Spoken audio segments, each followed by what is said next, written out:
O inventor do alto-falante foi sem dúvida um gênio. Mas como exatamente um alto-falante emite som?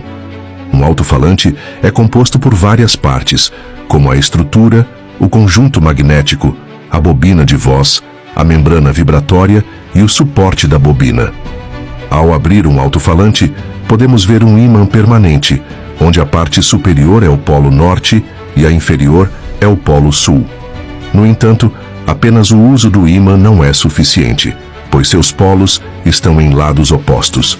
Para aproximar os polos, utilizamos duas placas metálicas montadas de maneira específica sobre o ímã. A placa inferior é conectada ao polo sul, tornando-se uma extensão dele. Depois de instalar essas placas, os polos norte e sul do ímã se distribuem de forma que um forte campo magnético é criado no espaço entre elas. No centro desse espaço, posicionamos a bobina de voz, que consiste em um cilindro resistente ao calor, chamado de suporte, com um fio isolado enrolado ao seu redor. Quando a corrente elétrica passa pela bobina, ela se transforma em um eletroímã. Para entender como a bobina funciona, é essencial compreender o efeito magnético da corrente elétrica. Quando um fio condutor está entre os polos de um ímã e conduz eletricidade, ele sofre a ação de uma força perpendicular tanto ao campo magnético quanto ao sentido da corrente.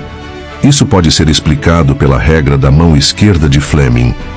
Se invertermos a direção da corrente ou do campo magnético, a força também mudará de direção. Se aumentarmos a corrente elétrica, a força gerada também aumentará.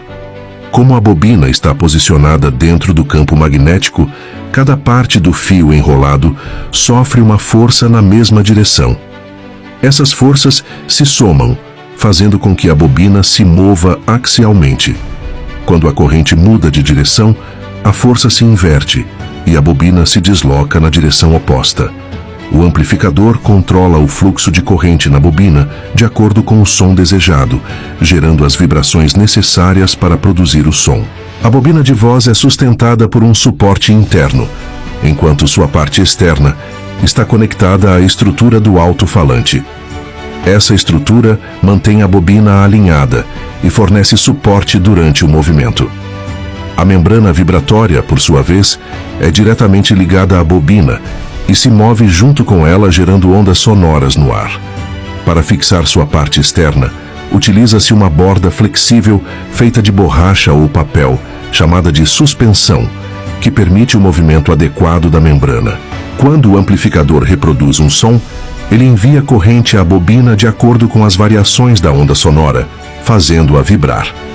Com isso, a membrana também vibra, pressionando as partículas de ar ao redor e criando ondas sonoras.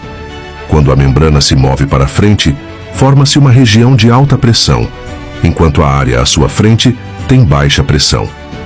Esse deslocamento do ar gera as ondas que chegam aos nossos ouvidos, fazendo o tímpano vibrar e enviando sinais ao cérebro, permitindo que escutemos o som.